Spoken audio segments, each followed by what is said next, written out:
Hello, আসসালামু আলাইকুম সবাইকে। আজকে নিয়ে এসেছি টুনা মাছের ফিশ কাবাব। যার জন্য প্রথমে একটি বোলে নিয়ে নিব সেদ্ধ করা টুনা মাছ, পেঁয়াজ কুচি, কাঁচামরিচ কুচি, সেদ্ধ করা আলু, এক টুকরো লেবু, চিলি ফ্লেক্স, গোলমরিচের গুঁড়ো, সাথে রয়েছে গরম মশলা, দিয়ে দিব বারবিকিউ সস,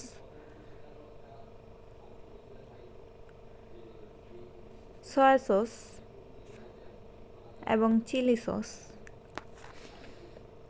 প্রথমে মিশ্রণটি ভালো করে মেখে নিব যতক্ষণ না পর্যন্ত একটির সাথে আরেকটি মিশে যাচ্ছে। পরবর্তী ধাপে আমরা মিক্স করে নিব চালের গুঁড়ো,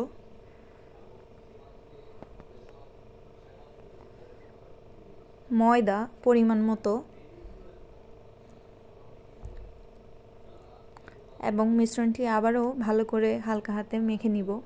দিয়ে দিব স্বাদ মতো লবণ এবং একটি ডিম।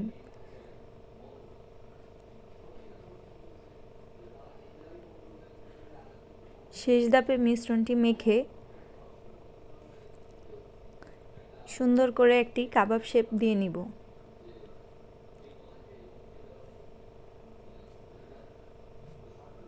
একটি কড়াইয়ে তেল গরম করে নিব। তেলের মধ্যে আস্তে আস্তে কাবাবগুলো দিয়ে দিব।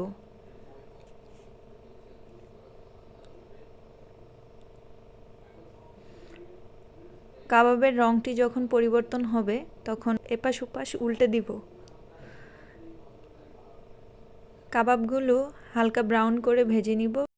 রেডি আমাদের টুনা ফিশ কাবাব।